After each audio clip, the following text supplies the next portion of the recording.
Bueno, buenos días.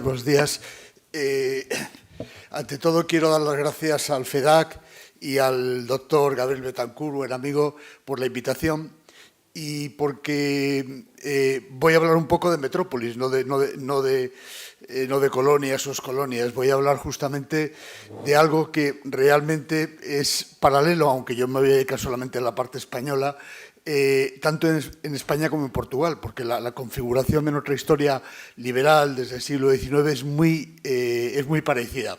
Realmente tenemos los mismos hitos, tenemos personajes en ambos países, personajes y procesos muy similares, y yo lo que quería un poco es ver cómo se construye esa imagen nacional que es nueva desde el siglo XIX, apoyado en imágenes y apoyado en todo un proyecto visual para el que he elaborado un multimedia, como suelo hacer habitualmente, y con el que quiero trabajar.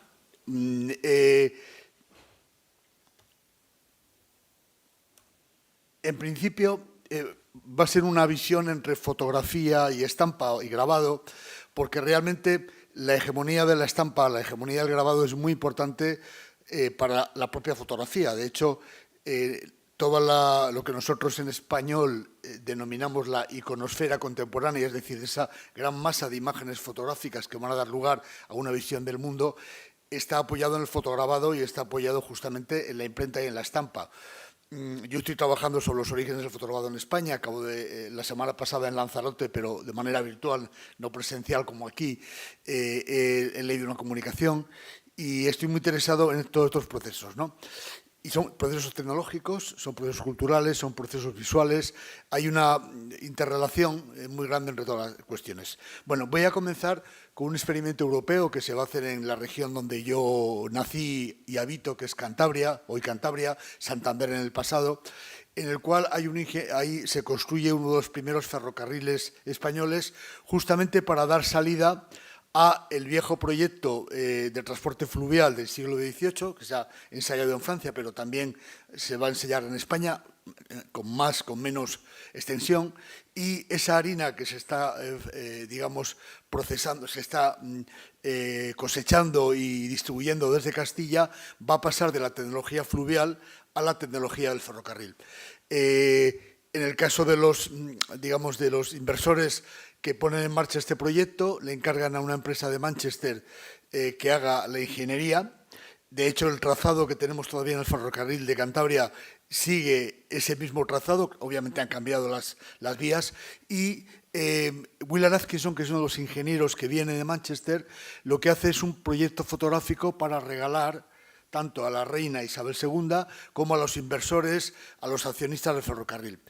Atkinson hace un proyecto muy interesante, es uno de los primeros proyectos europeos de documentar todo el entorno cultural, social, económico, de personas, que ahora hablaremos de él porque tiene que ver con la identidad visual, y además hace incluso algo que luego va a hacer el cine primitivo, el primer recorrido desde el propio ferrocarril fotografiando, digamos, el paisaje, ¿no? Que luego eso va a ser muy común en el cine primitivo, el cine de los orígenes, desde la perspectiva de hacer paseos visuales. Bueno, cuando él quiere documentar al paisanaje, a las personas que han tenido importancia en la construcción del ferrocarril, hace aparecer en escena a un montañés. Montañés es alguien de Santander, de entonces Santander, y se llama Cantabria, la región, vestido con su traje tradicional.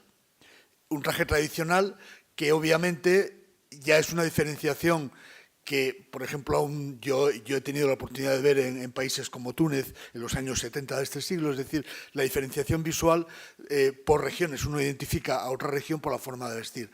Pone un montañés y pone a un vizcaíno, es decir, a un vasco, lo que sería un vasco, y los pone con sus trajes tradicionales, porque estamos en una sociedad de transición entre lo tradicional y lo liberal, que lo vamos a ver enseguida, ¿no? Pero claro, ¿cómo viste realmente la gente en esos momentos? Bueno, pues si nosotros vemos al ingeniero Carlos Campuzano, un ingeniero de Santander que colabora en el ferrocarril, viste a la moda burguesa. Si vemos al mayoral de diligencias, el que lleva los diligencias de Reynosa de Palencia, de Reynosa, perdón, a Santander, porque el tren acaba en Reynosa, en una localidad, y tarda como 15 años en terminar el recorrido, la construcción del ferrocarril. Un mayoral viste de esta manera, es decir, hay una dualidad visual en la forma de representarse que de alguna manera persiste. Nosotros ahora podemos más o menos identificar a alguien, su estrato social, su capacidad, una serie de cuestiones por la forma de vestir, ¿no? Esto está muy presente en una sociedad que está en transición.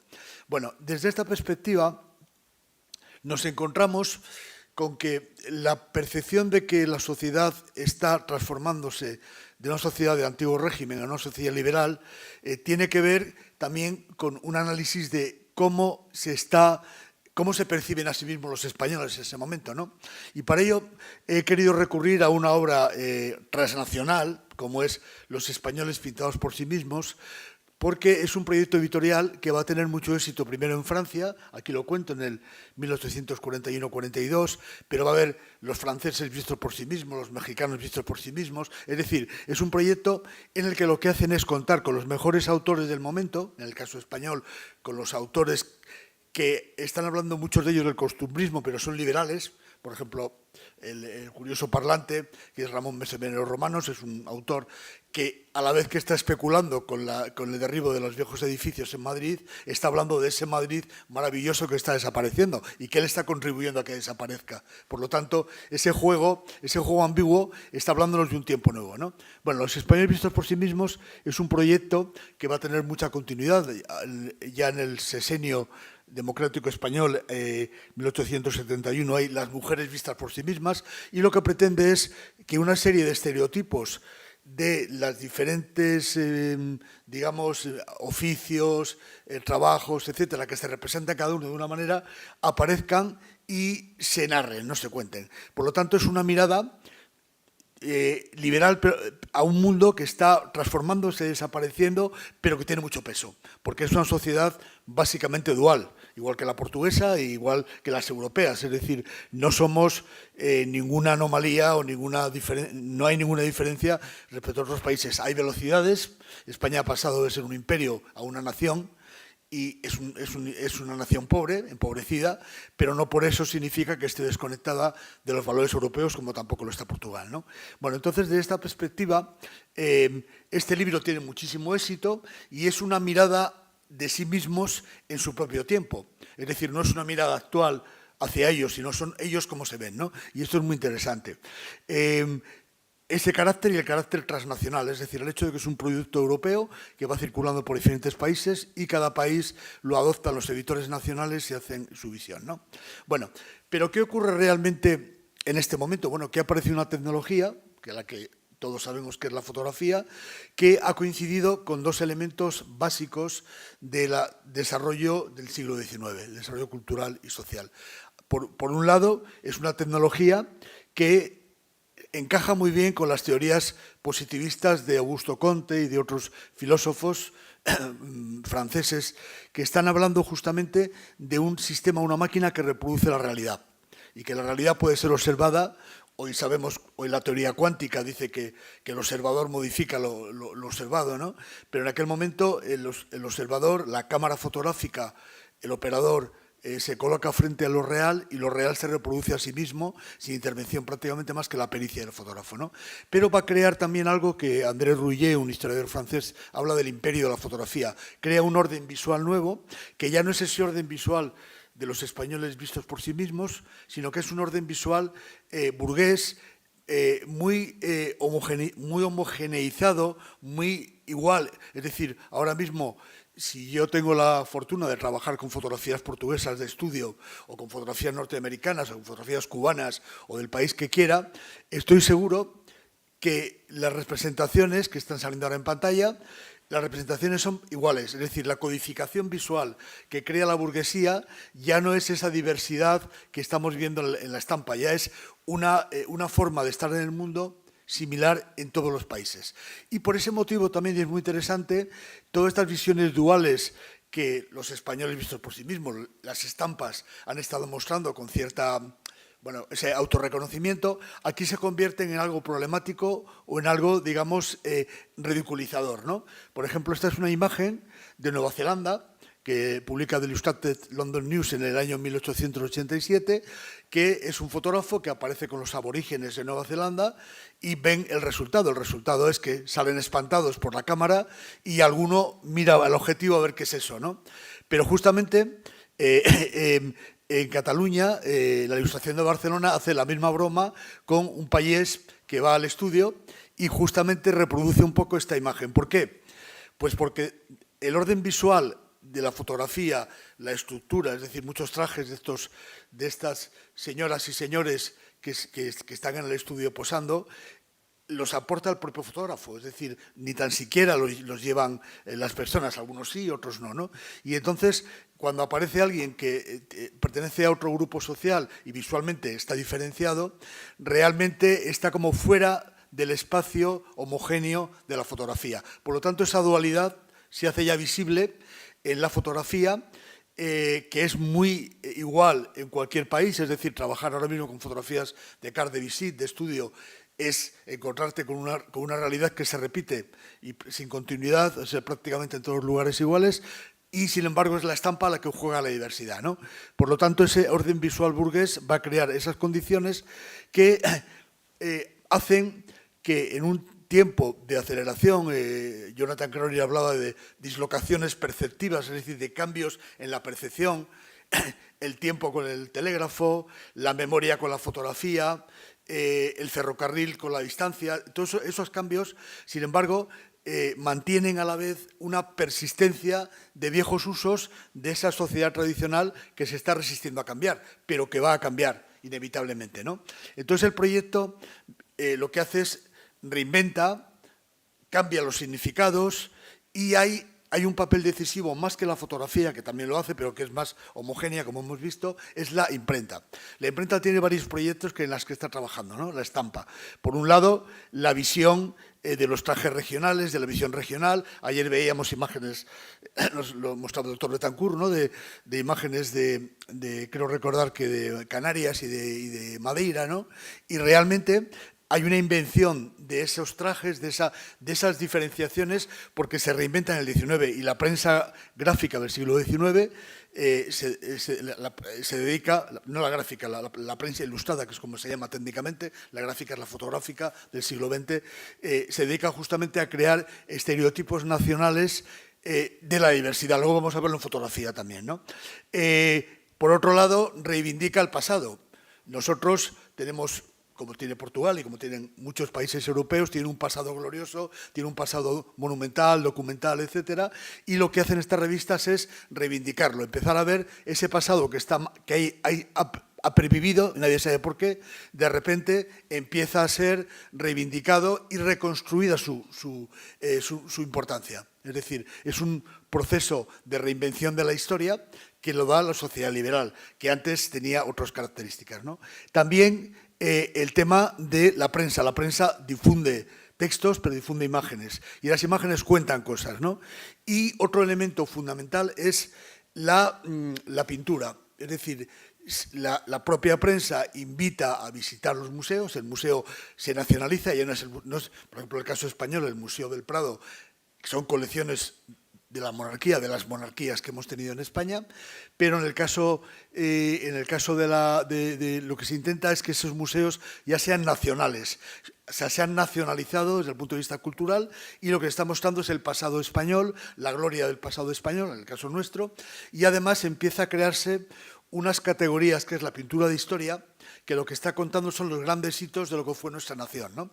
Esa pintura de historia lo que va a contribuir sobre todo es a crear nacionalismo, a crear imagen nacional y a crear el nacionalismo español.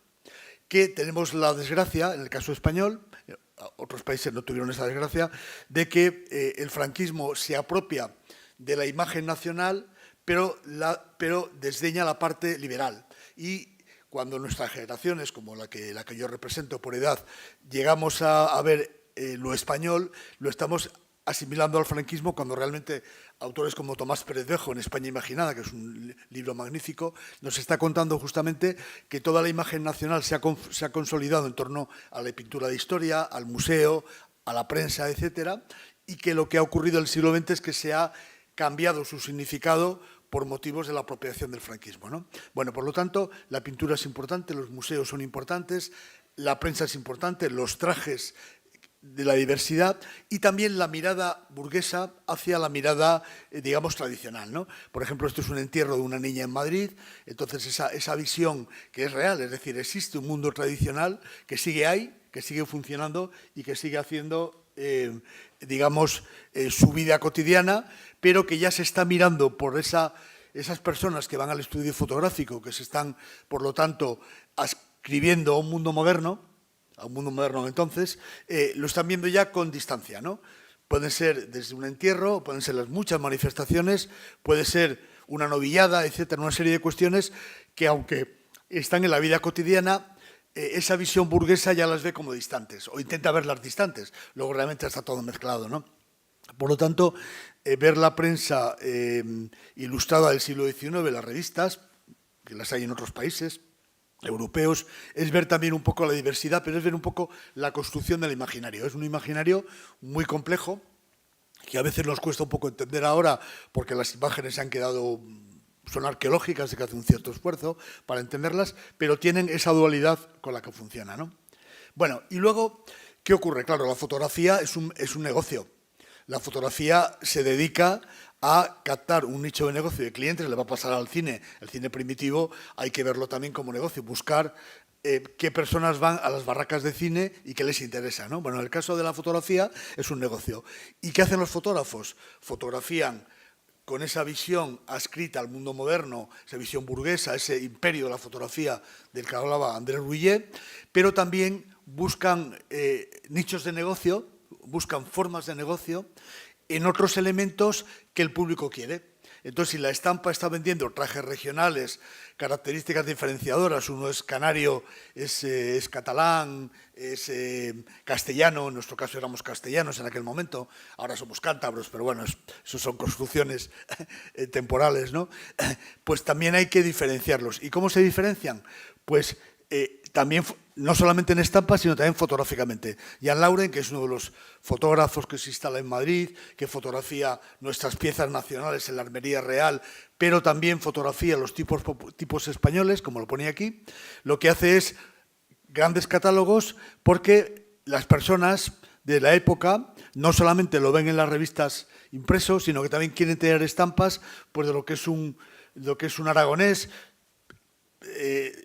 Los que somos españoles en el siglo XX, el arquetipo del español, enseguida veremos un arquetipo anteriores al siglo XX, es el andaluz, lo español es lo andaluz. En el siglo XIX, en España, ser español es ser aragonés. ¿Por qué? Por la guerra de independencia.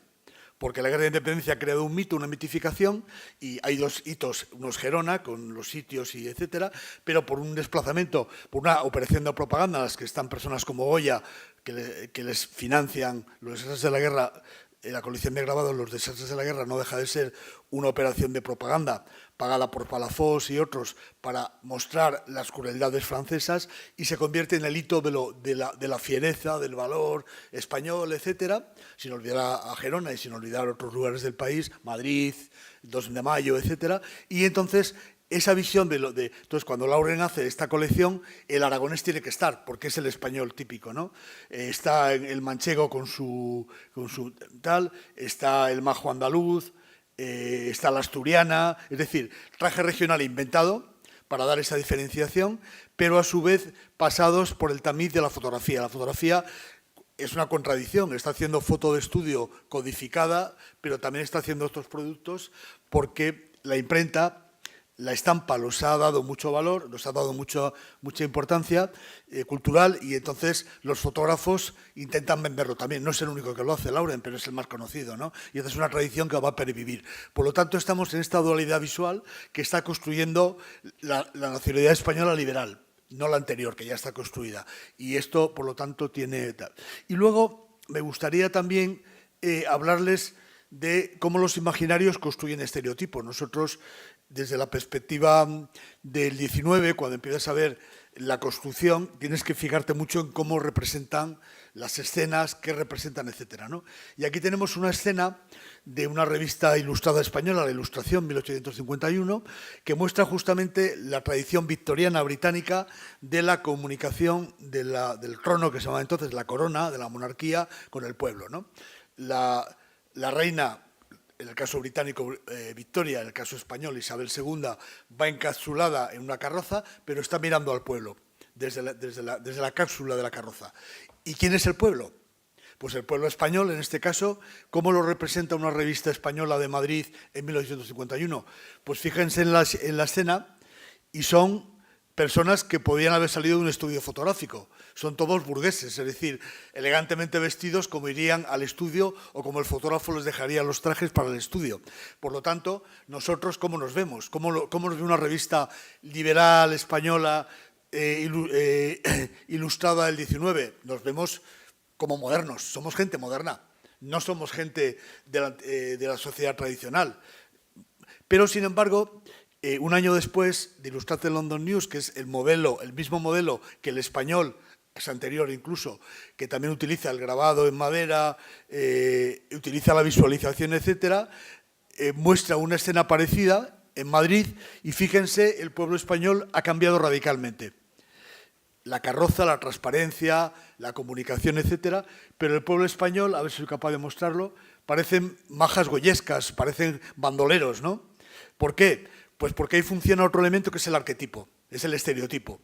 Y entonces, para un lector inglés, británico, que está además consumiendo estos viajes románticos que hacen los viajeros ingleses, que no se enteran de casi nada, ¿no? Pero que, sin embargo, quieren ser asaltados en Sierra Morena, como no, para eso han venido, para que les roben los bandoleros, etcétera, tienen que ver una España que no es la España moderna que está mostrando la prensa española, sino tiene una España, digamos, goyesca, romántica, etcétera. Por lo tanto, el arquetipo funciona.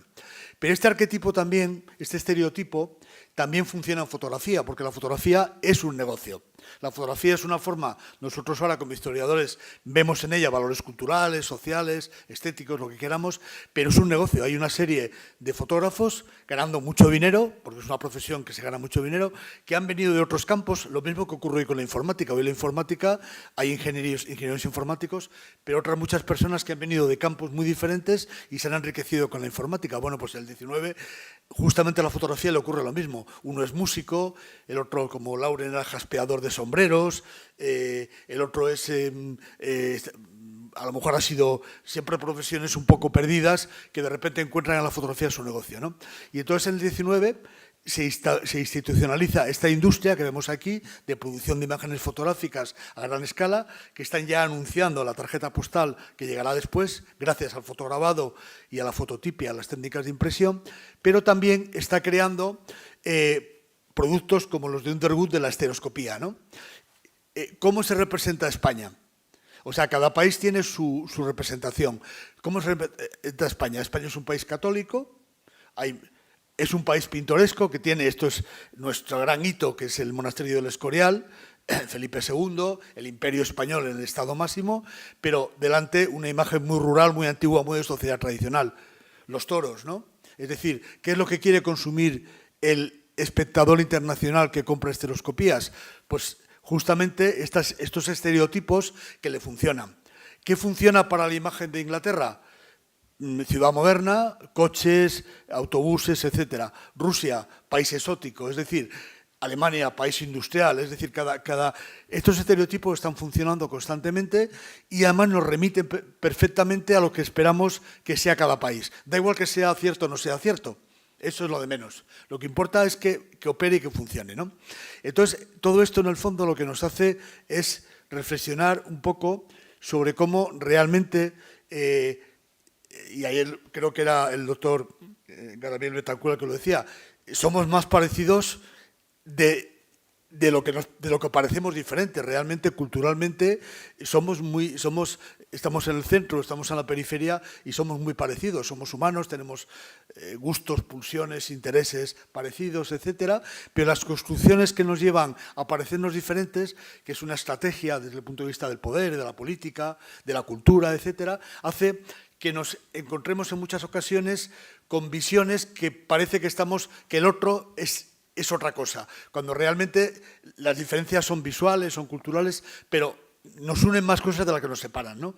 Y realmente las imágenes, es una de las virtudes que tienen, nos permiten entender estos procesos. Son procesos muy complejos, son procesos que se han dado en el pasado, se están dando ahora también, es decir, por ejemplo, ahora la construcción informativa depende del país, puede ser una catástrofe, puede ser caótica, en lo que ahora, digamos, los poderes europeos, occidentales, consideran el llamado tercer mundo y, sin embargo, si ocurre una catástrofe en un país llamado tercer mundo parece caótica, si ocurre una catástrofe en un país llamado el primer mundo parece todo ordenado y organizado, ¿no?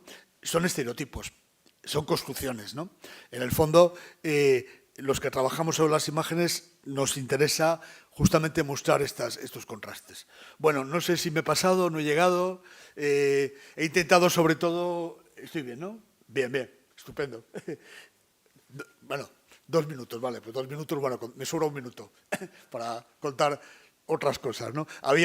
Yo que llevo muchos años, aparte de dando clases, dando conferencias, yo fui a una conferencia una vez, ya que me han dado 2 minutos, voy a contar una pequeña película, ¿no?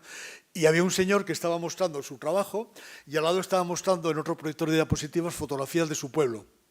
Y dice, bueno, lo hago porque a lo mejor no les interesa de lo que hablo, pero en mi pueblo miren qué bonito es, ¿no?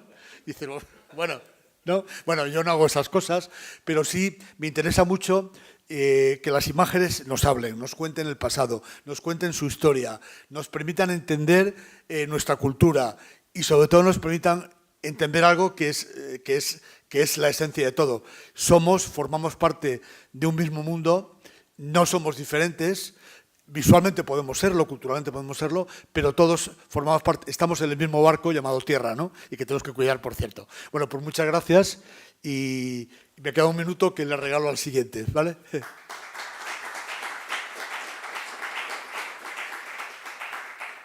Bueno, y si a alguien interesa, perdón, ya esto, suelo hacer siempre una versión en PDF, porque soy un viejo tecnólogo que me ha pasado de todo en muchas conferencias, siempre me traigo una versión en PDF. Si a alguien le interesa, se la puedo pasar, ¿eh? Incluso si la quiere tener, etcétera, por las imágenes, siempre la traigo por si acaso la otra no funciona, que suele funcionar, ¿eh? Bueno, gracias.